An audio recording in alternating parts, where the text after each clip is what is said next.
Välkommen till Svensk diktamen. Idag lyssnar vi på ett samtal om politiska val och partier. Jag vill förstå hur val fungerar i Sverige. Det finns flera olika val. Val till riksdag, region och kommun hålls vart 4:e år. Alla på samma dag. Ja, det är valdag samma dag för alla 3. Och EU-valet. EU-parlamentet väljs vart 5:e år. Det är en annan dag. Vem får rösta i valen? Alla som är minst 18 år. Men olika val har olika regler. Vad gäller för riksdagsvalet? Man måste vara svensk medborgare. Och minst 18 år. Och kommun- och regionval. Där är reglerna annorlunda. Man behöver inte vara svensk medborgare. Vad krävs då? Man ska ha bott i Sverige i minst 3 år och man ska vara folkbokförd här. Vad betyder folkbokförd?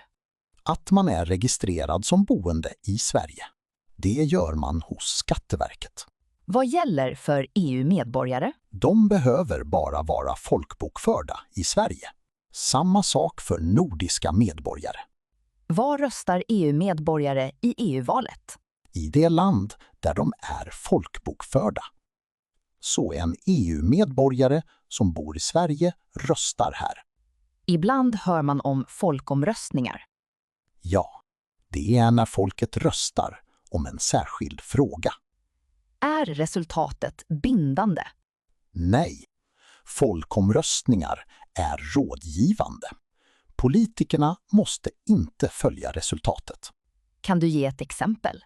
En gång röstade Sverige om euron. Frågan var om kronan skulle bytas mot euro. Vad hände? Folket röstade nej. Sverige behöll den svenska kronan. Hur går det till när man röstar? Före valet får man ett röstkort i brevlådan. Det visar vilken vallokal man ska gå till. Måste man gå till vallokalen?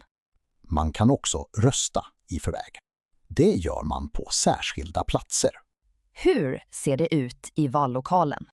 Där finns valsedlar för alla partier. Man tar en valsedel. Sedan går man bakom en skärm. Där lägger man valsedeln i ett kuvert. Varför bakom en skärm? För att valet är hemligt. Ingen annan ska se hur man röstar. Det låter bra. Vad är ett politiskt parti? Det är en grupp människor med gemensamma idéer.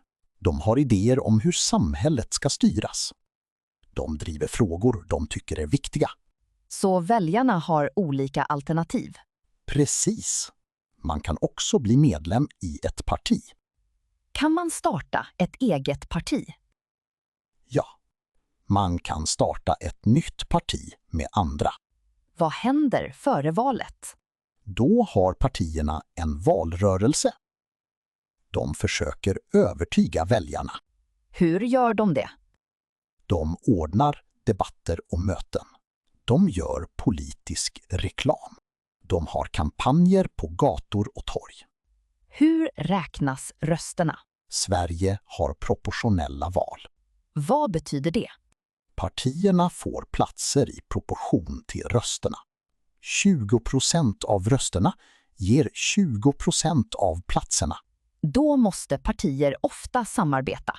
Ja, de måste samarbeta för att få majoritet. Finns det någon spärr? Ja, ett parti måste få minst 4%. Annars kommer det inte in i riksdagen. Varför finns den regeln? För att undvika för många små partier. Det gör det lättare att bilda stabil majoritet. Vilka partier finns i riksdagen nu? Det finns 8 partier. Centerpartiet, förkortas C. Kristdemokraterna, KD. Liberalerna, L. Miljöpartiet, MP. Moderaterna, M. Socialdemokraterna, S. Sverigedemokraterna, SD. Och Vänsterpartiet, V. Är det bara de partierna i alla val? Nej, i kommun- och regionval finns också lokala partier. De är bara aktiva i sin egen kommun eller region. Om jag sammanfattar. Riksdag, region och kommun väljs vart 4:e år. Ja, EU-parlamentet väljs vart 5:e år. precis. För riksdagsval krävs svenskt medborgarskap. Och 18 år. För kommun- och regionval räcker 3 års bosättning. Ja, Folkomröstningar är rådgivande. som euroomröstningen. Man röstar med röstkort i vallokal. Och valet är hemligt. Proportionella val med 4% spärr. Det stämmer. 8 partier i riksdagen. C, KD, L, MP, M, S, SD och V. Bra sammanfattning.